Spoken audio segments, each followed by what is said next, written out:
ఆంధ్రప్రదేశ్ రాజకీయాలలో ఒక భూతం అనేది దశాబ్ద కాలం నుంచి వేధిస్తూ వస్తుంది. ఆ భూతమే ఏంటంటే ఎల్లో ఇజం. పక్కగా మనం మొరటి భాషలో చెప్పాలంటే పచ్చ పైత్యం. ఈ పచ్చ పైత్యానికి హద్దులు అనేటివి లేవు. జనరల్గా ఎక్కడైనా ఏదైనా ఒక విషయం మనం తీసుకుంటే దానికి కొన్ని హద్దులు ఉంటాయి, కొంతకాలం ఉంటుంది. కానీ ఈ పచ్చ పైత్యానికి తన రూపాన్ని మార్చుకుంటూ ఎప్పటికప్పుడు కాలాన్ని అధిగమిస్తూ హద్దులు లేకుండా చెలరేగిపోతుంది. ఎందుకంటే ఈ తెలుగు రాష్ట్రాలలో, ముఖ్యంగా మనము ఈ తెలుగు రాష్ట్రాలలో రెండు రాష్ట్రాలు కలిసి ఉన్నప్పుడు కానీ ఇప్పుడు విడిపోయినప్పుడు కూడా ఆ యొక్క వాదం, ఆ ఎల్లో ఇజం అనేది కొనసాగుతూనే వస్తుంది. ఇప్పటికే మీకు అందరికీ అర్థమై ఉంటుంది ఎవరి గురించి మాట్లాడుతున్నాం, ఎందుకు మాట్లాడుతున్నాం అనేది. ఎల్లోయిజం అనేది మనందరికి తెలిసిందే కదా. పచ్చ పార్టీలకు సంబంధించినటువంటి ఒక విధానం, అంటే తెలుగుదేశం పార్టీకి సంబంధించినటువంటి ఒక విధానం. ఏంటి ఆ ఎల్లోయిజం? వాళ్ళ జీవితంలో వాళ్ళు నిజం మాట్లాడకపోవడం, ఎప్పుడు అబద్ధాలు ఆడడం, వాళ్ళు చెప్పిందే నిజమని నమ్మేయడం, వాళ్ళు మాట్లాడిందే ఈ సమాజానికి మంచిదని నమ్మేయడం, వాళ్ళు చేస్తే రాష్ట్ర శ్రేయస్సు కోసమని, వాళ్ళు చేస్తే ఈ దేశ శ్రేయస్సు కోసమని, ఇలా ఏ పని చేసినా వాళ్ళకు అనుకూలంగా, కాలానుగుణంగా, వాళ్ళకు ఉపయోగపడే విధంగా మార్చుకోవడమే ఎల్లోయిజం, అంటే పచ్చ పైత్యం. ఈ పచ్చ పైత్యానికి హద్దులు ఉన్నాయా అంటే హద్దులు లేవు. ఎందుకంటే పార్టీ పెట్టిన ఎన్టీఆర్ గారి దగ్గర నుంచి పరిణామాలు మనం చూస్తే, ఆ రోజు రామారావు గారు తను చూసుకునే వాళ్ళు ఎవరు లేరని, తనకు ఒక మనిషి తోడుగా ఉండాలని లక్ష్మీపార్వతి గారిని వివాహం చేసుకుంటే అది సమాజానికి చెడైనట్టు, దాన్ని వ్యతిరేకించి అప్పుడు ఆయన పదవి విచ్ఛిత్తుని చేయడమే కాకుండా ఆయన సమాజానికి తప్పుగా చూపించింది. అక్కడ స్టార్ట్ అయినటువంటి ఈ పచ్చ పైత్యం లేదా ఎల్లోయిజం అనేది ఇప్పటికి కొనసాగుతూనే ఉంది. సరే, చెప్పాలనుకుంటే గంట కాదు, 2 గంటలు కాదు, సంవత్సరాల తరబడినా కూడా దానికి లిమిట్ లేదు. అసలు ఎక్కడి నుంచి వచ్చింది ఇది? ఇక్కడ 2 విషయాలు బాగా అర్థం చేసుకోవాలి. చంద్రబాబు నాయుడు గారు రాజకీయాల్లోకి వచ్చిన తర్వాత, ముఖ్యంగా వాళ్ళ మామగారి నుంచి పార్టీ తీసుకున్న తర్వాత, ఆయనకు తోడుగా TV5, అంటే అప్పుడు TV5 లేదులేండి, ఈ యొక్క ABN, ఆంధ్రజ్యోతి, ముఖ్యంగా ఈటీవీ, ఇక్కడ వీళ్ళకు ఒకటి ఉంది. ఏంటంటే చంద్రబాబు నాయుడు గారు అధికారంలో ఉన్నప్పుడు ఈ వాళ్ళకు సంబంధించినటువంటి మీడియా సంస్థలకు ఏవైతే అవసరాలు ఉంటాయో ఆ అవసరాలను, చట్టాలను ఉల్లంఘించైనా వాళ్ళకు లాభం చేకూర్చుతాడు. అందుకు వాళ్ళు ఆయన పట్ల అంత విశ్వాసాన్ని ప్రదర్శిస్తారు. అంతేకాకుండా తెలుగుదేశం పార్టీలో ఏదైనా ఒక విధానం అనుకుంటే ఆ విధానాన్ని తూచా తప్పకుండా పాటించడం కానీ, లేదా అది కరెక్ట్ అని నమ్మేయడంలో ముఖ్య పాత్ర ఏంటంటే మీడియా. ఆ మీడియా వాళ్ళకు కావాల్సినంత ఉంది. సరే, ఆ మీడియా ఉండడంలో వాళ్ళకు సహాయం చేసినందుకు వాళ్ళు తిరిగి ఆ విధంగా మాట్లాడుతున్నారు, చేస్తున్నారా, లేదా సామాజిక పరిస్థితులు అంటే రెండూ ఉంటాయి ఇక్కడ. అయితే ఇలాంటి పరిస్థితులలో ఈ సమాజానికి మంచి అనేది ఎట్లా తెలియాలి? ఎట్లా తెలియాలంటే తెలిసే అవకాశం కూడా ఉండదు. ఎందుకంటే ఒక విషయాన్ని చెప్పే లోపే అది అబద్ధం అని వాళ్ళు క్రియేట్ చేయగలుగుతారు. ఎంత బాధ అనిపిస్తుంది అంటే, సరే చాలా విషయాలు ఉన్నప్పటికీ ఈ మధ్య కాలంలో జరిగిన పరిణామాలు తీసుకుందాం.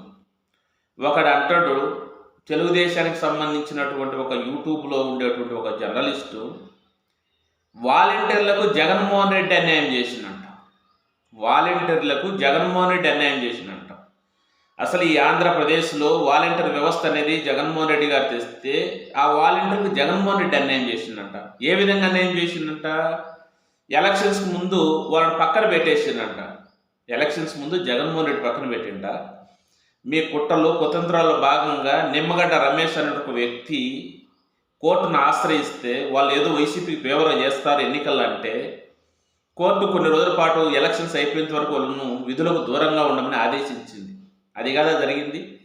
కానీ వాడు చెప్తాడు, ఆశ్చర్యం అనిపించింది ఈ మధ్యకాలంలో చూస్తే, వాళ్ళ విధుల్లో పక్కా పెట్టి ఎలక్షన్స్ వరకు అంటే ఒక నెల 2 నెలలు ఉన్నాయి కదా, వాళ్ళకి ఇచ్చే జీతాలన్నీ వైసీపీ అకౌంట్లో పన్నాయంట.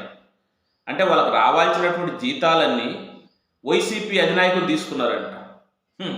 ఇంకా దీనికి విరుడు ఉందే? దీన్ని ఎవరన్నా అసలు దీని గురించి మాట్లాడగలుగుతున్నాం? ఇంత పచ్చపైత్యం ఇలా పట్టింది. ఎందుకు పచ్చపైత్యం పట్టింది వీళ్ళందరికంటే ఒకటే, చంద్రబాబు నాయుడు గారు అధికారంలో ఉంటే ఆయన చేసేది ఒక్కటే, వచ్చిన వెంటనే ఆయన కార్యకర్తలకు, నాయకులకు, ఆయన సపోర్ట్గా ఉండే మీడియాకు ఏమైతే మేళ్ళు చేకూర్చాలనో ఆ మేళ్ళన్నీ చేకూర్చుతాడు. ఎప్పుడో విషయాలకి ఇప్పుడు చూద్దాం. వెంటనే అధికారంలోకి ఇచ్చిన వెంటనే వాళ్ళు ఎన్నో హామీలు ఇచ్చిండ్రు, వాటిపై దృష్టి పెట్టలేదే. వాళ్ళ కార్యకర్తలు, నాయకులకు, మీడియాకు కావాల్సిన అన్ని సోర్స్ అన్ని సమకూర్చుతుండ్రు. మద్యము, ఇసుక, ఎక్కడైనా భూములు, ఇవన్నీ వాళ్ళకి కావాల్సినవి కదా, పంపకాలు జరిగిపోయినాయి. ఇంకా ఇక్కడ తెలుగుదేశానికి అంత స్ట్రాంగ్గా కార్యకర్తలు కానీ, నాయకులు కానీ, మీడియా ఎందుకు నిలబడతారంటే ఇదే కారణం. మెయిన్ రీజన్ ఏంటంటే అధికారంలో ఉన్నప్పుడు వాళ్ళకు ఆర్థికంగా కావలసినటువంటి మార్గాలను వాళ్ళే దగ్గర ఉండి చూపిస్తారు తెలుగుదేశం వాళ్ళు. ముఖ్యంగా చంద్రబాబు నాయుడు గారు, ఆయనకు అనుభవం ఉంది కదా, అందుకు వాళ్ళు నిలబడుతున్నారు. అయితే ఇది సమాజానికి మంచిది అంటే 100% మంచిది కాదు. ఎందుకంటే ప్రభుత్వాలు వచ్చే దేనికోసం? ప్రజల మంచి కోసి, పేదలకు వాళ్ళ యొక్క జీవన విధానం బాగుండాలి అనేది మామూలుగా మనకు ప్రజాస్వామ్యంలో రాజకీయాలు అవసరం. కానీ అలా లేదు. చంద్రబాబు నాయుడు గారు ఎన్నో చూశారు. ఆయన జీవితం 40 ఏళ్ళ ఈ అనుభవంలో చాలా సంవత్సరాలు అధికారంలో ఉండడం జరిగింది. కొన్ని రోజుల పాటు అధికారం లేకుండా పోయి కూడా జరిగింది. ఆయన ఒకటే అనుకుంటాడు, జనాలు పక్కన మీద విరక్తి కలుగుతూ మనకేర్చడు కాబట్టి మనం ఏదో ఉన్నదంతా జనాలకు చేయాల్సిన అవసరం లేదు. జనాలకు చేస్తే ఏముంది? ప్రజలకు మేలు చేస్తే ఆ ప్రజలు వారి మనసులో వాడు ఉండాలి. ఆ టైం అప్పుడు ఏదో ఓట్లు వేసేవాళ్ళే. కానీ ఈ 5 ఏళ్ల పాటు అధికారంలో లేనప్పుడు వీళ్ళ యొక్క విధానాన్ని, అది నిజమైన అబద్ధమైన, కొనసాగించేది ప్రజలు కొనసాగించలేరు కదా. మీడియా ద్వారా కొనసాగించాలి, లేదా వాళ్ళ దగ్గర బాగా ఆర్థికంగా లబ్ధి పొందినటువంటి కార్యకర్తలు సోషల్ మీడియాలను వీళ్ళు అందించాలి. అది ఆయన మూల సిద్ధాంతం. కానీ ఇక్కడ ఎంత బాధ అనిపించింది అంటే వీళ్ళ యొక్క విధానం, ఏదన్నా తీసుకో, వాళ్ళు చేసింది మంచి, పక్కనోడు చేసి మంచి కాదు.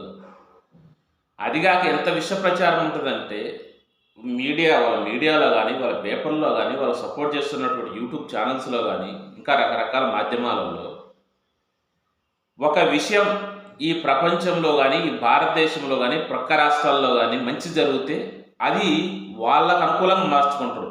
అంటే ఆ మంచి జరగడం వీళ్ళ వల్ల జరిగింది అనే విధంగా అర్థం వచ్చే విధంగా మాట్లాడతారు.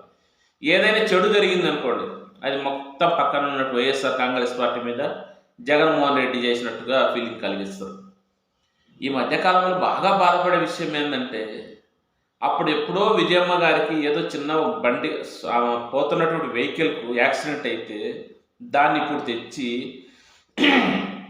ఈ షర్మిల జగన్మోహన్ రెడ్డి వివాదంలో ఇదే అదునుగా చూసి విజయమ్మ కారుని యాక్సిడెంట్ చేపించిపోయాడు జగన్మోహన్ రెడ్డి అంటారు. ఇంకా దీనికి అసలు ఇంకా ఏమైనా మాట్లాడగలుగుతున్నా? ఇంత పచ్చ పైత్యం ఉన్నటువంటి ఇళ్లను ఎట్లా అడ్డుకోగలుగుతాం? ఇదే బాధ. ఇప్పుడు సరే, ఇంకొకటి కూడా ఉంది, ఎల్లకాలం వాడిని నమ్ముతారంటే నమ్మరు. కానీ ఇక్కడ మనకు వచ్చిన ఇబ్బంది ఏంటి? అధికారంలో ఉన్నా, అధికారంలో లేకపోయినా వాళ్ళు అనుకుని చేయగలుగుతున్నారు. ఇప్పుడు సపోజ్ జగన్మోహన్ రెడ్డి గారు 5 ఏళ్ల పాటు సీఎంగా ఉన్నాడు. కానీ 5 ఏళ్ళు సీఎంగా ఉన్నా అప్పుడు తిట్టించుకున్నాడు, ఇప్పుడు అధికారంలో పోయిన తర్వాత ఇప్పుడు తిట్టించుకుంటున్నాడు. ఏముంది దానివల్ల ఉపయోగం చెప్పండి? ఇప్పుడు అధికారంలో ఉండగా వాళ్ళదే మీడియా పరంగా పై చేయి అయిపోయింది, అధికారంలో లేనప్పుడు కూడా వాళ్ళదే పై చేయి అవుతుంది. దీనివల్ల కార్యకర్తలు, నాయకులు ఎంత క్షోభ అనిపించాలి? నిజంగా బాధ అనిపిస్తుంది. ఎందుకంటే సరే, ప్రజలు అనేవాళ్ళు నమ్మరు అనుకోండి, వాళ్ళే నమ్మే పాటైతే ఎప్పుడు వాళ్ళు అధికారంలో ఉంటారు కదా. ఈడ అధికారం కాదు ముఖ్యం, అధికారంలో ఉన్నా అధికారంలో లేకపోయినా ఈ నిందలు ఎన్ని రోజులు భరించాలి? ఈ మధ్య ధర్మవరం మాజీ ఎమ్మెల్యే కేతిరెడ్డి వెంకటరామరెడ్డి ఒక మాట అన్నాడు, మా పార్టీ అదే వైఎస్ఆర్ కాంగ్రెస్ పార్టీ పెట్టిన రోజు మంచిదో కాదో పారి చూడాలి అంటున్నాడు. ఎప్పుడు మేము నిందలే మొయ్యాలంటున్నాడు. నిజమే అనిపించదు, చాలా చాలా బాధ అనిపించదు. ఎక్కడ ఏ సంఘటన తెచ్చినా దానికి జగన్మోహన్ రెడ్డి తెచ్చి జగన్మోహన్ రెడ్డి చుట్టూ తిప్పి లేని మానసిక క్షోభకు గురి చేసి అసలు ఎట్ట తట్టుకోగలుగుతుండో ఎన్ని చూసే భయం వేస్తుంది ఒకప్పుడు. ఇప్పుడు మాలాంటి వాళ్ళు ఏమన్నా చిన్న చిన్న ఇట్లాంటి మీడియాలలో ఇట్లాంటి మాధ్యమాలు మాట్లాడినా అవి ప్రజలే పెద్దగా పోవట్లే. కానీ మెయిన్‌గా ఈ వైఎస్ఆర్ కాంగ్రెస్ పార్టీ ఇప్పుడున్నటువంటి ఈళ్ళ ముందు మెయిన్ ఛాలెంజ్ ఏందంటే, ఈళ్ళ యొక్క విధానాన్ని ఈ పచ్చ పైత్యం లేదా యెల్లోయిజాన్ని ఎట్టా అడ్డుకోవాలి?